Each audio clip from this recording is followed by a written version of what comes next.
Assalamualaikum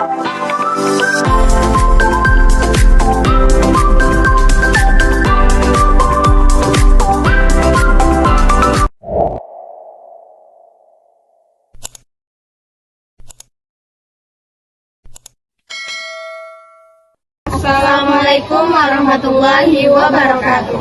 Kami dari kelompok 8 yang beranggotakan saya Nadia Puspitasari, Saya Karina Restisa Baramita, saya Mudara Syarli, saya Nadasa Sabila, akan mempresentasikan hasil diskusi kami dengan topik penarikan kesimpulan dan saran sekunder dan rekomendasi dari mata kuliah Penelitian Pembelajaran Bahasa dan Sastra Indonesia yang diampu oleh dosen pengampu Profesor Dr. Hajah Hasna Faiza, ARSI. Selamat menyaksikan. Baik, saya akan membahas pengertian analisis teks dalam linguistik dan sastra. Yang pertama itu analisis teks dalam linguistik, yang berarti proses pemeriksaan sistematis terhadap unsur-unsur linguistik yang ada di dalam suatu teks. Analisis ini dapat dilakukan untuk menganalisis bahasa lisan maupun tertulis. Selanjutnya ada metode-metode yang digunakan dalam analisis teks. Yang pertama itu ada analisis struktural. Analisis struktural yaitu memahami secara teliti, menyuguhkan, membongkar, mendetailkan sekuat mungkin sesuatu isi dengan hasil makna dari suatu karya. Selanjutnya, metode semiotika. Metode semiotika adalah pendekatan yang menggunakan sistem tanda untuk memahami makna suatu tanda. Selanjutnya itu ada metode analisis wacana, yaitu pendekatan dalam ilmu sosial dan linguistik untuk mempelajari bagaimana bahasa digunakan dalam konteks sosial, budaya, dan politik.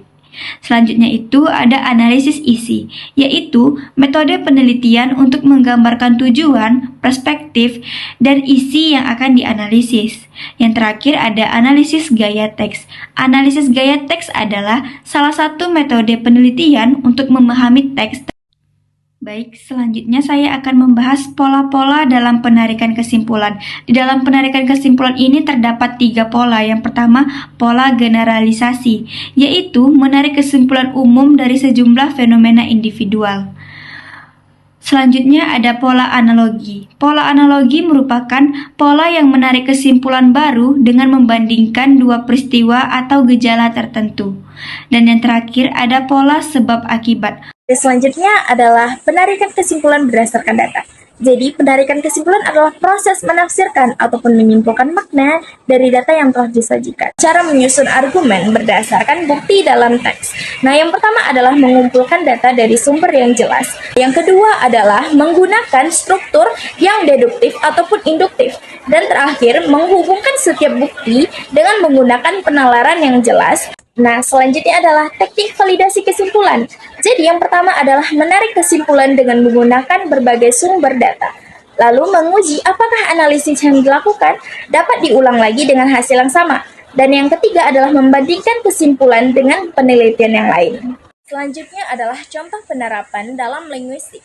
Nah, yang pertama adalah melihat bukti dari teks karya yang akan diteliti, lalu memberikan argumen terhadap karya tersebut. penyusunan saran dan rekomendasi. Penyusunan saran dan rekomendasi di dalam penelitian bahasa dan sastra merupakan bagian akhir dari penelitian yang bertujuan untuk memberikan arahan berdasarkan temuan yang diperoleh.